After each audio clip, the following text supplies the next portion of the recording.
Hi everybody and welcome to Lawyers Rock. Today, as promised, I'm bringing you part 2 of my interview with Jenean Atwood, Baynes of NATPE. Now Jenean's going to talk about pitching, and I could have squeezed it in last week, but I really want you to focus on it because it's really good information. So let's rock.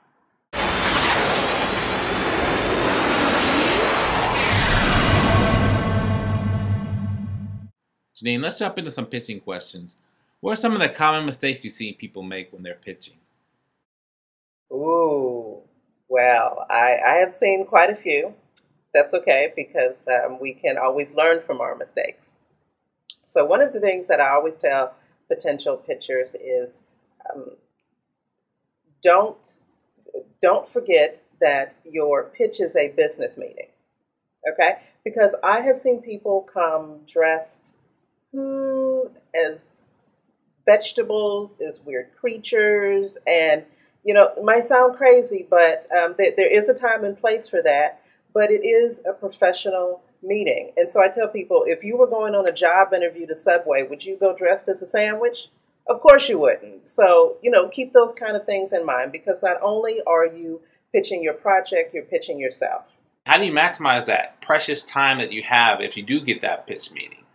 You don't want to treat your pitch meeting like a monologue. Pitches are supposed to be a conversation.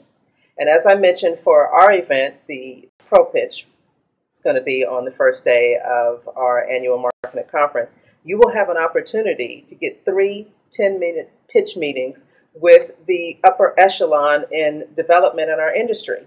Do you want to spend 8 of those 10 minutes just talking at them? Of course not. You want them to have the opportunity to give you feedback, ask questions, and get engaged. So remember, please don't treat your pitch like a monologue. Okay, another tip for pitching, don't just come with one idea. Look, you're going to be in front of the decision makers in the industry. So what happens if you pitch your heart out on your one little idea and they say, well, that's nice, but we're going to go in a different direction, or we already have something like that? Then there's silence. Don't put yourself in that situation.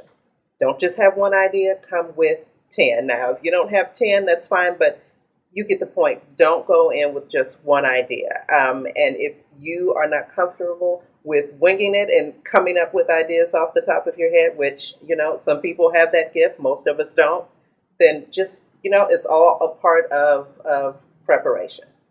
Also, I encourage people, don't be so focused on trying to get a deal in your first pitch meeting that you forget this is also an opportunity to develop a relationship. Because it's quite possible once you pitch your amazing idea, they're already working on something similar, or they're just not interested.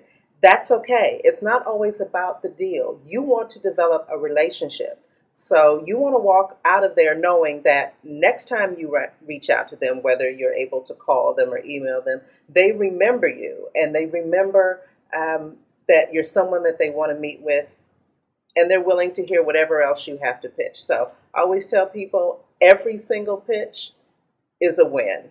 Whether it ends in a deal or not, it's an opportunity to build a relationship. That's so true. Jenean, I wish I could sit here all day and talk to you about pitching, but give us one more that'll bring it home for everybody.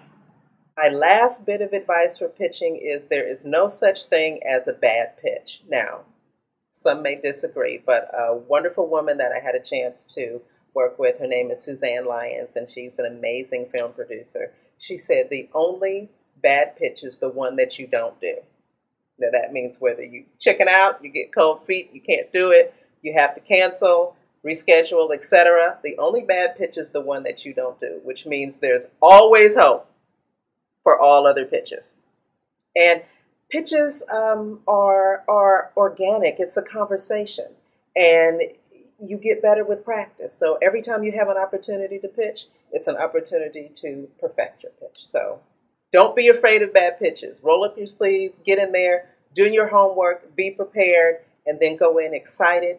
Show your passion, because passion is contagious. You want to engage them. You want them to want to take the journey with you. You want them to lean in like this and be on the edge of their seats because they're waiting to hear what happens next. That's how you hook them. As mentioned earlier in this video, Jenean's been gracious enough to give Lawyers Rock a discount code. So everyone who wants to go to NATPE can get a significant savings off the registration. Just go to lawyersrock.com/NATPE and you'll find instructions on how to obtain that special registration code.